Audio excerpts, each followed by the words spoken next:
Hey guys, this is going to be a good one tonight. We're going to be talking about the Animals song, or the Animals version of House of the Rising Sun, which is a classic tune.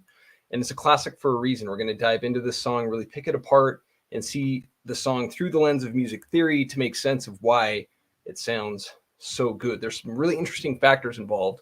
And got a little out of breath because I sped up to join you. As always, if you're part of the replay crew, let us know where you're coming from, and it's cool to see you on. So let's talk about the Animals' House of the Rising Sun.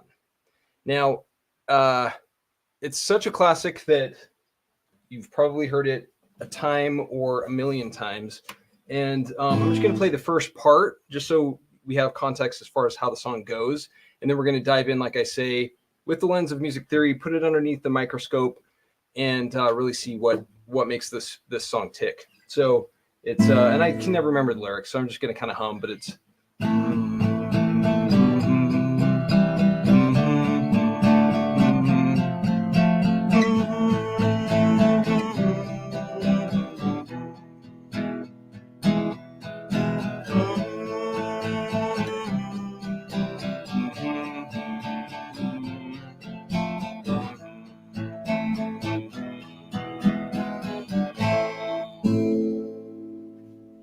okay. So let's look at this song. Now, one thing to kind of keep in mind about this song is it can be sort of confusing at first if you pull up a video and you're like, is this song by the Beatles? And it's not. It's the Animals. They didn't write the song. It's actually a traditional folk song, and so it's widely considered to be like the first folk rock hit. It was released in June of 1964. And so that timing kind of explains what's going on here with the outfits, because, you know, this was like right after or right as Beatlemania was blowing up. And so they were kind of cashing in on that look and that sound as a British band themselves. And they used this song, which is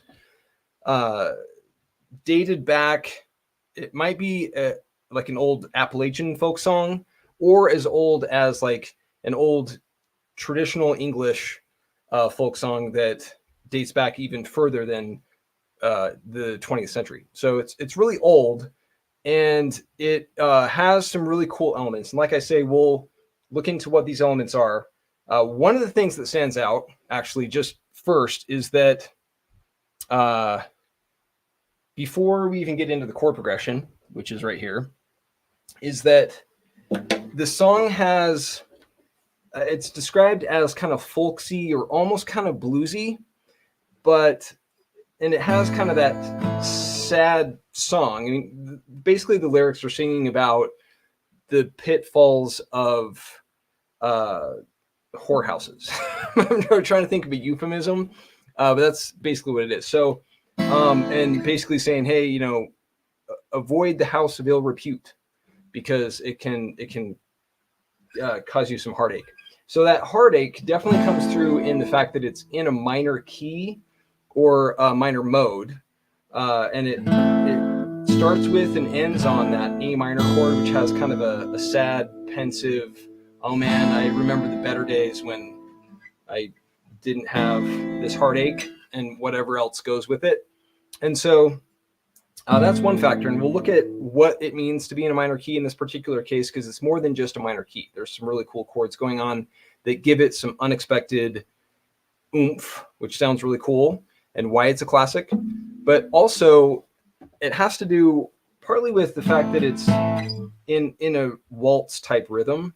It's not a regular 4/4 beat. It's the 1 2 3 1 2 3 1 2 3 1 2 3 1. You know, 1 2 3 1 2 3.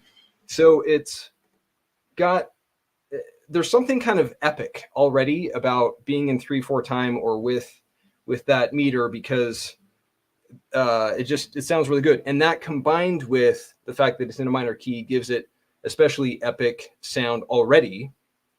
But then we're going to look at these chords, and it's really cool what's going on. So let's open up the hood and look at the basic chord progression, and we're going to kind of look at this in layers and make sense of it in layers.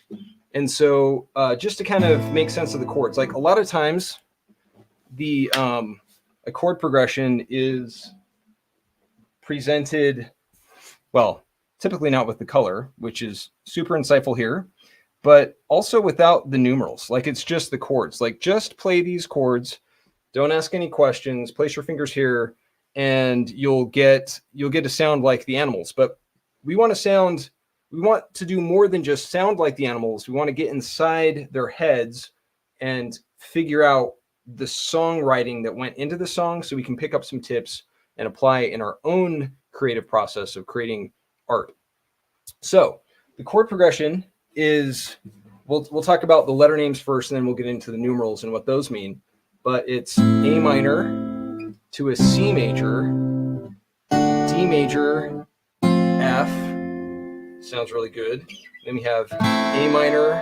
Well, this is basically the intro. And then E, A minor, E.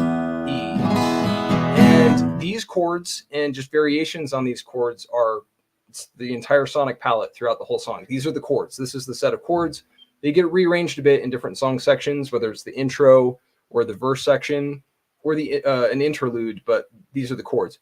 So let's look a little closer. We're going to zoom in on these chords, and you can see that A minor is a minor 1. Again, we're going to look at what that means here in a moment. We have a minor 1 and then a major 3. And just out of the gate, those two chords, you're like, man, this song's probably going to be pretty good. And it delivers on that promise, because then it goes to a D major, which, if you think about it, is kind of a weird jump between A minor, C, D. It's kind of like, what? Where did that come from? It sounds a little bit out of place, and we're going to figure out why it sounds out of place here in a moment. And then it goes to F. So that F sounds a little more like it goes with... So if we were just to play A minor, or the minor 1, the C major, the flat major 3, and F, the flat major 6, just those 3 chords, they sound compatible. And again, we'll look at that, why that is. But when we throw in that D chord, this major 4, it sounds a little bit strange with its neighboring chords. So we have A minor, C, D, what to F. Okay, so, and then the song progresses to A minor, E major, A minor, E major. Those two chords sound really satisfying, and again, we'll look at why that is. So let's go on to the idea of this being, it's described, like if you look up the song, some people describe it as kind of a blues type song. A lot of that has to do with the lyrics, that the lyrics tell a tale of woe, which is kind of the general theme of the blues, right? Like you've got the blues. In this case, the blue doesn't refer to the color blue or the hue of blue, but to the sound, and specifically the blues scale. So in the key of A, a blues scale is...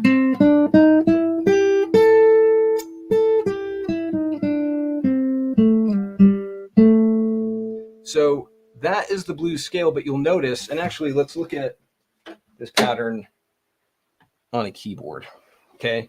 So, because it's a little easier to illustrate. So we have A, so an A blues scale moves from 1A to its octave, and the stepping stones or the intervals along that path are a 1, flat 3, 4, flat 5, 5, flat 7, and 1.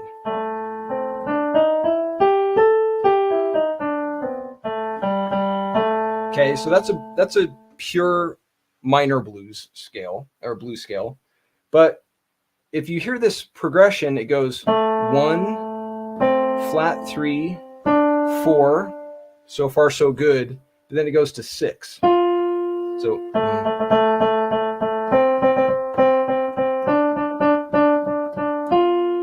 and so that throws off the traditional blues pattern. We're not dealing with blues proper in terms of the scale, but the song has kind of a bluesy sound in terms of the fact that it's got this it's generally following the path of blues. But so we've got a 1, a flat 3, a 4, and it throws in, it throws in this flat 6 instead.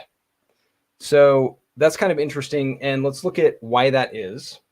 And we're going to use the circle of fifths to make sense of what we're looking at. But first, let's just play this song. And after we play it, we're going to take it to the next level by exploring and using the fretboard in more interesting ways or in different ways to kind of open up our sonic palette, open up our options on the guitar. So let's play this song. It's again, I can never remember the lyrics, but it's A to C to D to F to A to E. Oh, sorry. Oh, that's the intro. Sorry, I was like getting into the verse. Let's just start with the verse because we've already played with the intro. Okay, so it's A minor to C to D to F to A to C to E. That's that first line there, and then the second line to A to C to D to F to A to E. And then it goes into the second verse. So what's going on here? Because we've got a strange combination of numerals, and you might not know it at first glance that some of these numerals aren't necessarily compatible with each other in a typical minor key. Basically, we have a borrowed chord going on here. So let's use the circle of fifths to make sense of what we're working with here. Okay, so this song is in, it starts with an A minor chord. So to get our bearings, we need to align the 1 with A. So we're going to align 1 with A. But it's not A Ionian or A major. We're starting with an A minor. So we're going to rotate this. We have the 1 aligned with A, and now we're in A Aeolian, which is a fancy ancient Greek term for the A minor key. And we have A minor, and you're going to find that the chords we've just been playing generally, but not completely, fall within this group. So we have A minor, C. So far, they're within this key of A minor, or this mode of A minor. And then we have F, which is the flat major 6. But notice over here we have this D, or the major 4, outside of the grouping of Aeolian, or the minor, traditional minor key. And you also have the major 5, or the E, over here. So we have these two borrowed chords from outside of A Aeolian. So the song, a lot of the song is just built around this framework of these 3 chords, minor 1, flat major 3, and flat major 6. But it also does include a borrowed chord from the neighboring parallel mode of A Dorian. So we have A Dorian has a major 4. And then also we pull in this this 5, this major 5 from the Ionian mode. And this major 5, normally, and we'll look at this a little closer, but just from a high level look, bird's eye view of what's going on here, this 5, or the major dominant, naturally wants to resolve to the major 1, but it also resolves very well to the minor 1. So we're basically just reaching over to borrow this chord from the neighboring Ionian, and then also this 4 comes from the neighboring, or the parallel Dorian, and then much of the song is focused around or centered around A Aeolian. So we resolve to this A minor chord. So what that looks like is, I'm going to call out the numerals so you can see what chords we're playing with. Well, actually, you know what? I'm going to go to this one, this diagram that shows these chords highlighted there. So you have the, you can see the gray. So we have A minor, then it goes to C, D, F, and then A and E and A. So I'll undo my scribbles so you can just see the gray behind the chords. So it's A minor, so it's the minor 1 to the flat major 3 to the major 4, and that's why it's like, what just happened? That sounds a little bit off, or a little bit of a reach, because it is a reach. We borrowed this chord from the Dorian, parallel Dorian mode, and it is more of a reach because we had to go outside the bounds and reach over here to get it, and that's why it sounds a little bit different. I scribbled over the numeral so you can't see it as clearly, so to make my line a little cleaner. So we're reaching over into Dorian, so it's minor 1 to flat major 3 to 4, and then that flat major 6 sounds a little more like, oh, okay, ooh, it's less of a stretch because we came back into our yard. If you imagine this as a fence around the yard of Aeolian, we got back into our home turf. And then A minor to C to E, and that E sounds especially satisfying because it has this G sharp note. What do I mean by that? Because if we were to stay within the mode, we could have just played E minor or a minor 5, but instead we went to the trouble of reaching this far to get the major 5. Why is that? I'm going to play the progression with a minor 5 first, with an E minor, and then I'm going to play it again with the major 5, and you can hear the difference. So we have 1, minor 1 to flat major 3 to major 4 to flat major 6, minor 1, flat major 3, and then minor 5. It's like, it sounds good. We went to this minor 5 instead, but now I'm going to play the major 5 with that has a major 3rd in that E chord or a G sharp, and you'll hear the difference. So again, minor 1, flat major 3, 4, flat major 6 to minor 1 to flat major 3, and then we're going to do a major 5. Okay, so that difference between minor 5 and a major 5 has to do with that major 3rd. We're throwing out a lot of terminology here, but that's the thing about music theory, is that it has these terms and seemingly counterintuitive things like a major 5. What the hell is that? You don't talk about that in math, right? Or a minor 5. What is that? A 5 is a 5, right? No, there is a difference between a major 5 and a minor 5 in music, because we're just borrowing numbers from the maths and just incorporating the terminology of traditional math, but applying it to this strange cyclical branch of mathematics, so called music. So we have an A minor chord, and we could play the minor 5, which is E, G, and B. And these two notes are a whole step away from A. So they both resolve nicely to that A. But if we were to play E major, which is E, G sharp, and B, these two notes, and I think we talked about this in last week's live stream, these two notes straddle A, and especially that leading tone, or the half step below A, wants to really resolve. It's so close. It's like so close yet so far away. And it wants to resolve to that A more strongly than the G does. A whole step up is satisfying, but a half step up,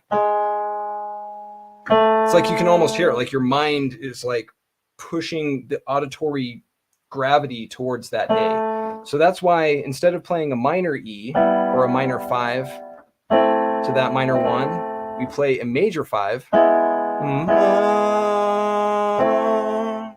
And so that major 5 really does make a difference because of that G sharp, or it's the major 3 in the key of E, or it's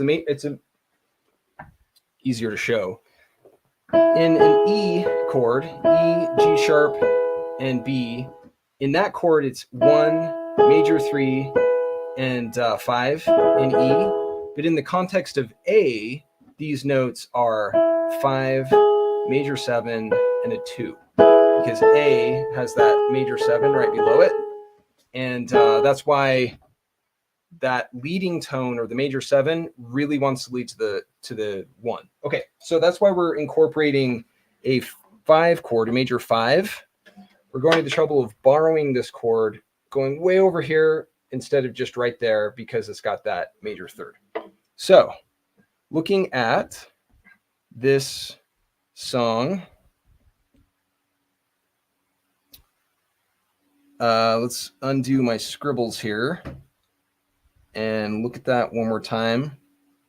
That major 5 has to do with that leading tone in the chord, but then also this 4 sounds compatible because, I mean, we could have played the minor 4, but instead we played the major 4. So let's hear what that chord sequence sounds like if we were to play 1, flat major 3, and then minor 4, and then the flat major 6. And it sounds okay, but it's not quite as good. It doesn't have that House of the Rising Sun sound that we all know and love. So let's play. So it's minor 1 to flat major 3 to.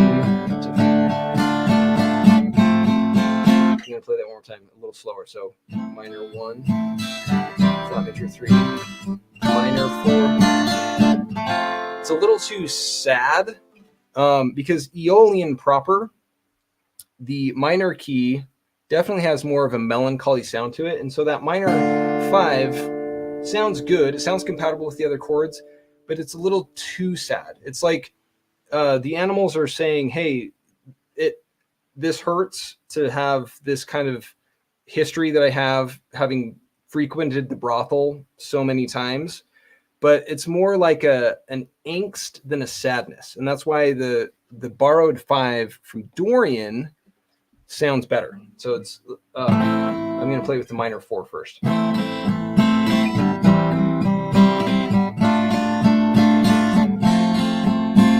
Instead of a major 4, which is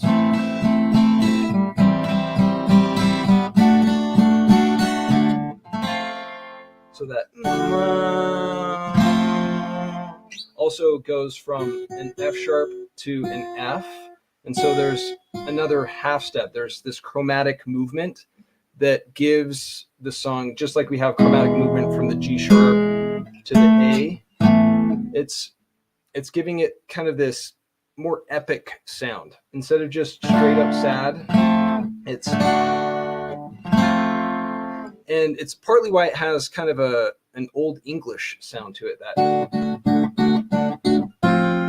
a major 4 to a flat major 6 has more of kind of an epic sound to it, which is why it has such a satisfying feel.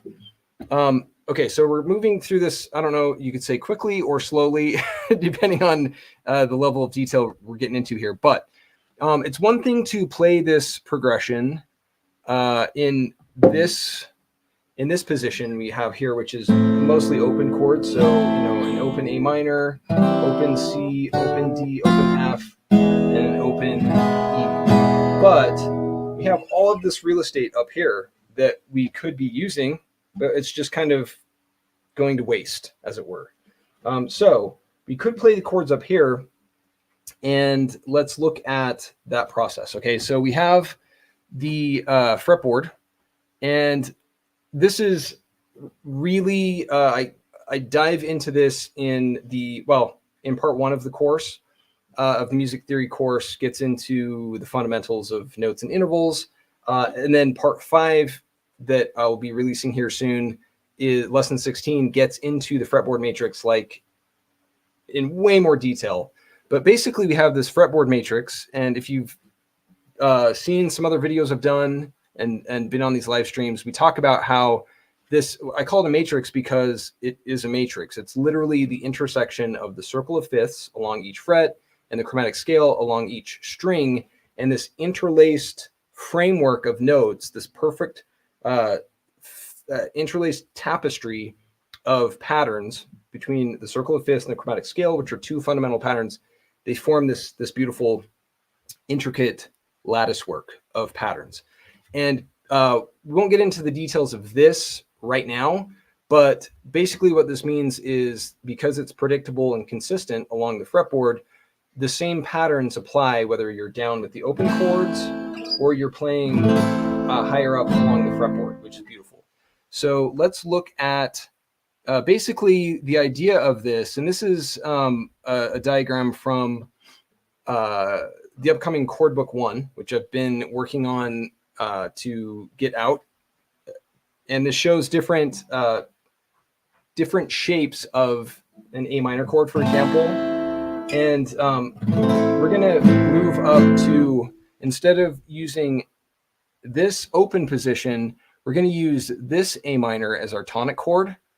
And likewise, with like the C major chord, actually there's a C minor chord. I meant to pull up a C major, but same idea as we could have used the open chord, but we're going to come up to, we're going to use this shape.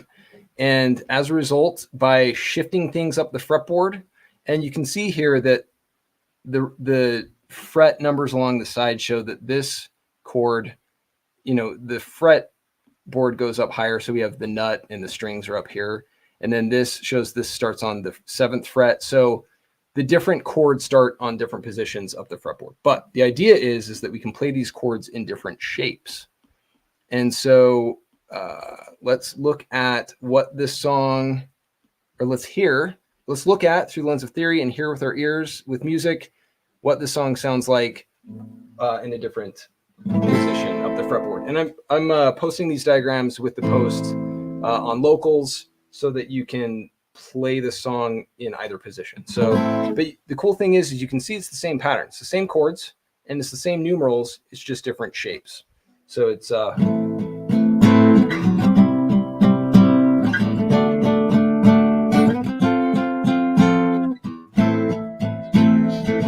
then we go to E. Oh yeah. Where is it? Oh, I'm going to that E.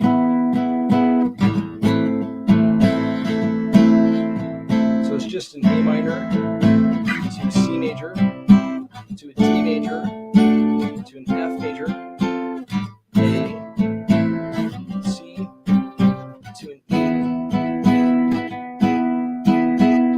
A minor, C, D, F, or A minor, and then we go down to E. So we could have just played and have just played that same sequence down here with different open chords. And frankly, I kind of think that the open chords sound better. There's just something just resonant and satisfying about those open chords. But you can play these chords in different positions, and it's helpful to be able to know how the fretboard is designed in terms of the underlying patterns, the music theory at play, to be able to frolic along the open fields of sound. And the cool thing is that in either case, the pattern is the same. The different chord inversion doesn't affect the underlying theory, and the fact that we're mostly focusing on the Aeolian mode with a borrowed chord from Dorian and a borrowed chord from Ionian to make the song sound super epic. So that is the Animals. And again, they didn't write the song, but they have a killer performance of the song, and why most people know it as an Animals song, because it's such a great song. I think they picked very well when they picked out the song, and then they nailed it on the performance, which is so much of why it's so great. So let's jump into some of the comments and talk music, shall we? Hey, Peter, it's cool to see you on. So an A minor and B diminished chord, C major, D minor, A minor, F major, and G major for the progression for the natural minor key. So, okay, so let's check that out. So A minor, oh, okay, gotcha. So we're looking at basically this.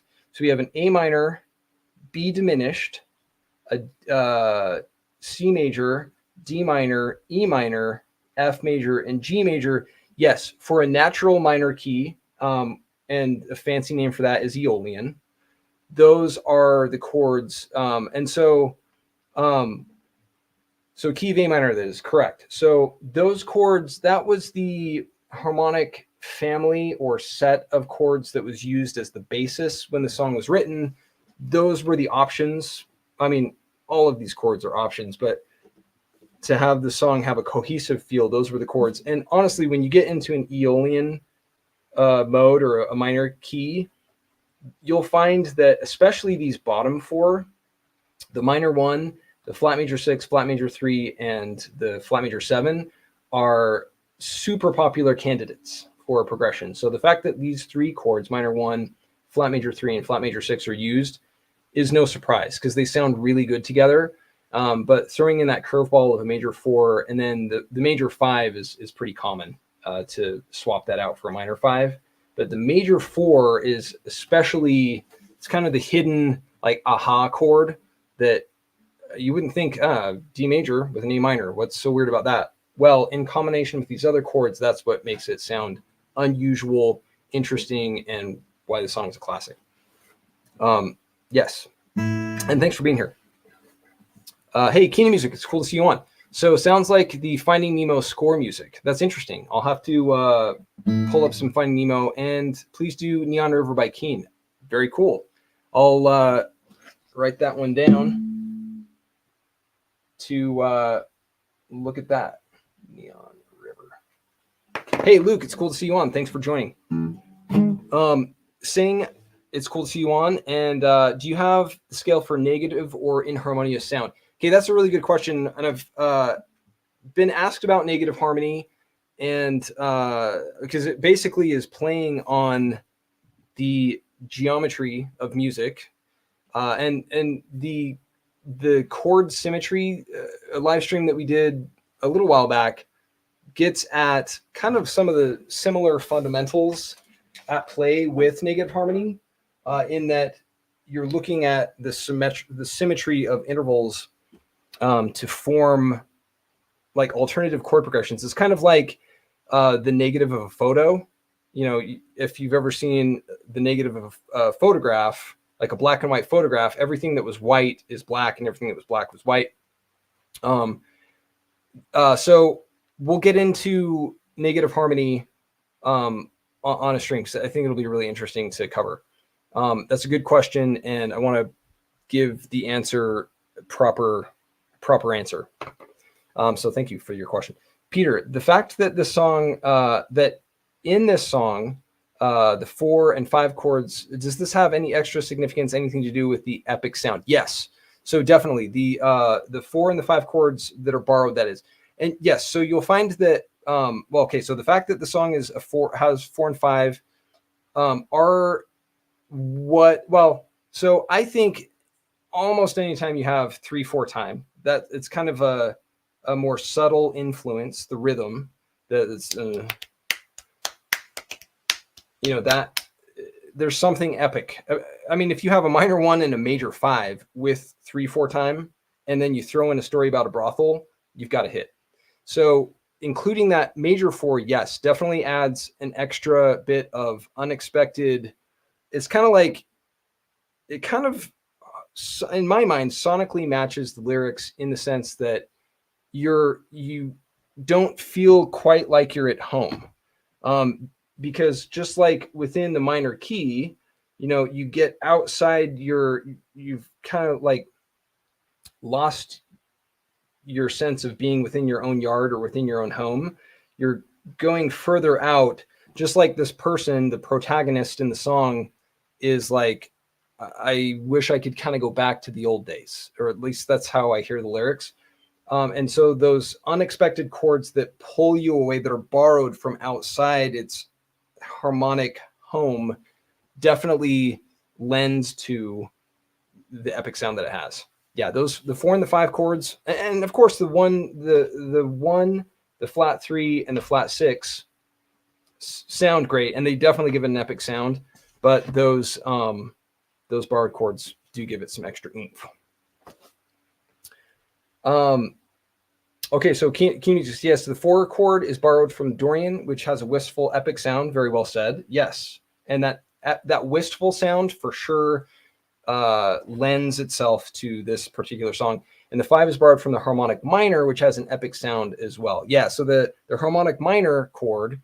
So I'm saying it's borrowed from Ionian.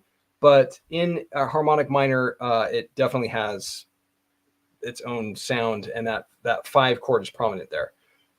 Yeah, this is one of my favorite chord progressions too. There's something about the song, and of course it's produced really well. The arpeggiated chords that in the Animals version sound awesome, but that underlying harmonic framework at play is based on these chords, and I love it.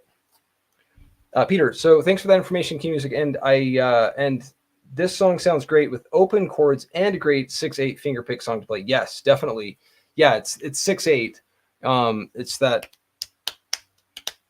has, I don't know, you just can't go wrong. Throw on an Italian gray suit and you're in business. Al, hey, it's cool to see you on. So is it more common that a chord progression would come from the circle of fourths instead of the circle of fifths?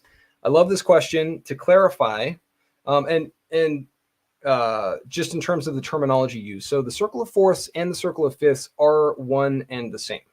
So the let's go to the key of A major or A Ionian for an example. So if we move in a clockwise direction, so imagine this is 12 o'clock, 1 o'clock, 2 o'clock, 3 o'clock. If we move in a clockwise direction in any of the rings, whether it's the major chords in this inner ring, the minor chords in this middle ring, or the diminished chords in this outer ring, all of them are in a circle of fifths sequence. The color wheel progresses in every single ring in that direction.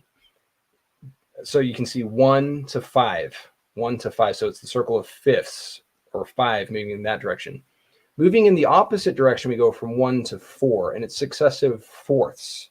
So it's just the mirror image or the opposite direction. So if we move in a counterclockwise direction, again, whether it's the middle ring, the inner ring of major chords, the middle ring of minor chords, or the outer ring of diminished chords, the circle of fourths is the same thing. It's just moving in a different direction. So on your question, so a lot of times and this goes back to our recent discussion about the circle of thirds and the different, at least certainly within the Ionian mode or a major key, a chord of tension or the chord that really wants to resolve to the tonic or the 1 chord is the 5. And the 5 moving in a counterclockwise direction or in a fourths direction, the 5 resolves to the 1. But the chords can move through harmonic space in different directions, but the direction does definitely influence the kind of resolution or the kind of progression that results. So yeah, circle of fifths to the right, circle of fourths to the left. And that's the beautiful thing about music theory is that it's cyclical. It's a cyclical multicolor branch of audible mathematics is what it is, which is just a fancy way of saying that it's super badass. Like the fact that you have the patterns that are mirror images, and then also the fact that all of these parallel modes in any key share the same harmonic space and are compatible. And it's just this super intricate, interwoven web of harmonic relationships is like truly amazing. And I talk about the fretboard, like I say, in part 5, which is I'm definitely making some really good progress on that. And there will be some more news as that gets closer. I'm actually working on chord book 2 right now. Chord book 1, chord book 2, and the mode book are supplementary materials to the part 5 stuff. And they are a beast. I'm not going to lie. Like I started on a hike thinking, okay, I'm going to go for a little stroll. Mount Everest. Yeah, let's hike to the top of Mount Everest. What's the elevation of Mount Everest? We could be back by lunch. Oh, wow. Mount Everest. It's quite the hike. That's a metaphor for the chord book creation process that I'm in right now. But I'm making my way to the summit of that Mount Everest, and I'm excited to be getting this out. But all of that to say, all of this talk about the circle of fifths, for example, talk about it here, but part 5 really dives in and dissects this and really helps make sense of this pattern. So more on that as we go, and it'll definitely help. Hey, I'm on tastic. It's cool to have you on. So why is C major a flat major 3? If minor 1 was in the key of A major, I would call it the flat major 3. Okay, so let's look at this. So let's leave that question up. And thank you for your question. So let's go to the minor key, A minor. Read your question again. So why is C major a flat major 3? So in A minor, the key of A minor or minor 1, C is a flat major 3. So we'll look at that. So if it was in the key of A major, I would call it a flat major 3. So in A major, where we have A is a major 1, shown by this Roman numeral 1, the 3 in that case is a C sharp, which is part of the key of A. So let's look at this, and I'll use the keyboard to show because it'll help a bit. And that is a minor chord, a C sharp minor, because of the other constituent chords in that notes in that underlying scale that builds those chords. Here, though, it's a C major, and let's look at why. So with an A major scale, so A, B, C sharp, D, E, F sharp, G sharp, A, if we pick out every other note from that underlying scale, so we're just focusing on, the key of A minor, I would just call it a, okay, thank you. That'll help me zero in on an answer, okay? Because I was going to maybe go on a tangent there. So, yes, that's a great question. Okay, this brings up, this is one of my main pet peeves about just a lot of materials online that you'll find, is the naming system misses really key information.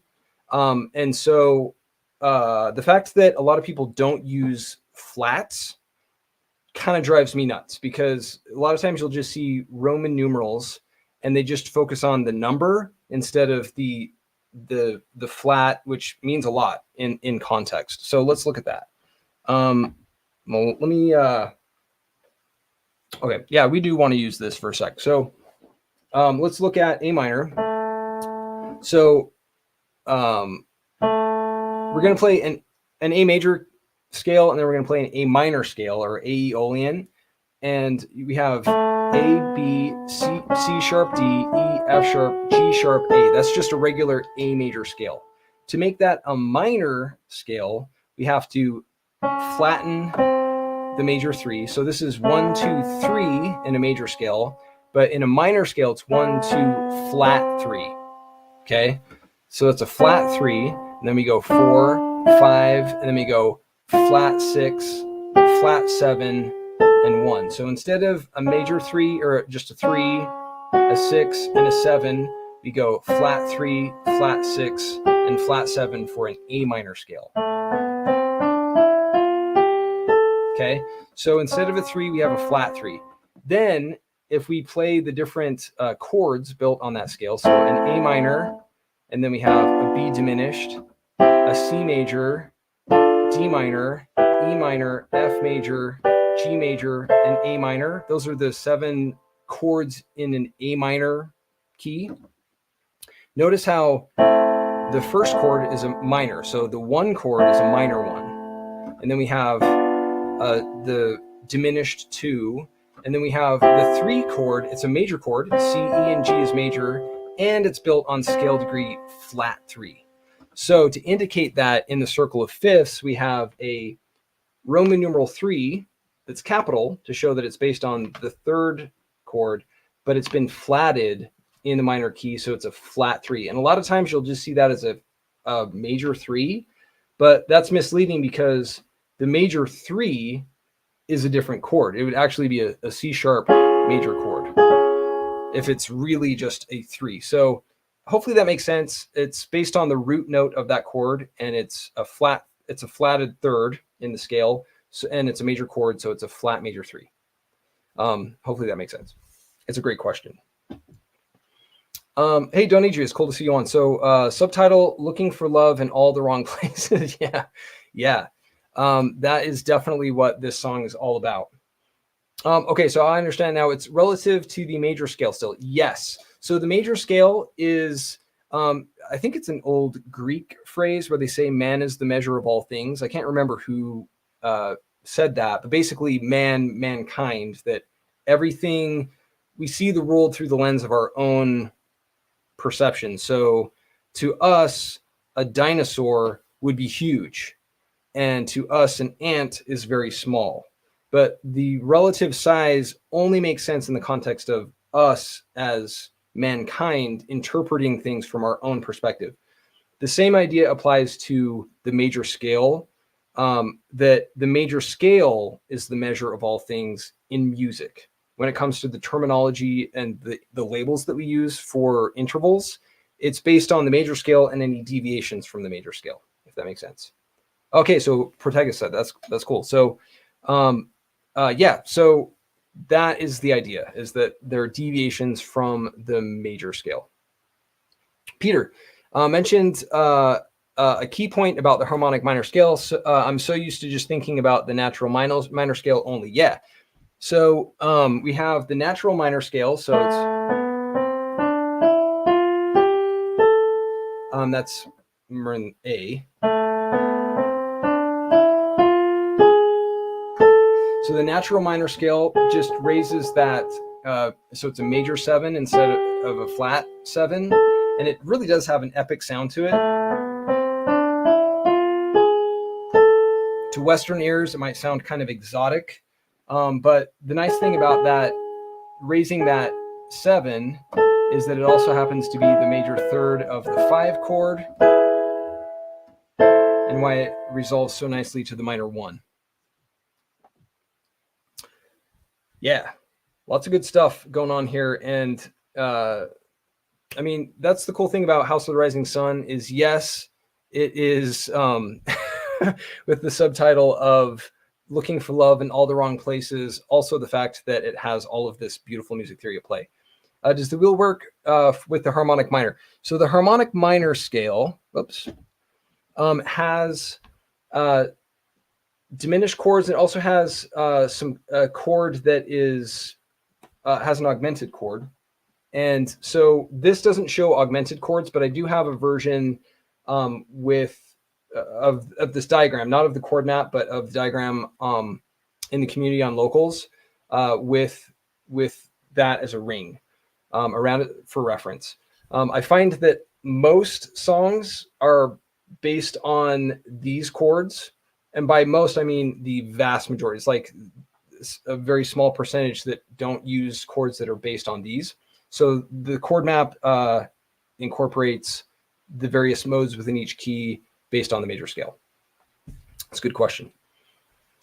So House of the Rising Sun, it's really good. And when you hear it, it's kind of nice to know the framework of how it works under the hood. Every time I do these, I'm like, oh, that song's actually cooler than I realized. I knew it sounded good, but to know how it was created is a beautiful thing. And really good conversation here, geeking out with you about the ins and outs of music theory. Some really good suggestions. Neon River by Keen is a good suggestion. They've got some great music. And we'll get into some of these, like the negative harmony. That's a great comment. And talking about the harmonic minor scale is another one that we'll talk through. So thank you for being on tonight, and we'll wrap it up for now and look forward to, and some of these questions I can speak to in the open hour Q&As for supporters on locals. So those are Saturday mornings. And so thank you for your question, and thank you for your comment. Yeah, so on Monday evenings, I've been streaming these on YouTube at this time, and then have a weekly stream for supporters on locals, which if you go to mycolormusic.com, you'll find a link there somewhere. And it is an open hour Q&A every Saturday morning at, I think is it 9 a.m. Mountain Time, which is basically Denver time in the US. And it's no planned presentation, so we can talk through any questions or just chat. It's always interesting chats. So thank you, Virtuous Heretic, for that link. So yeah, we'll be geeking out on that next one coming up very soon. And I hope you have a great rest of your evening and have a good one. We'll see you.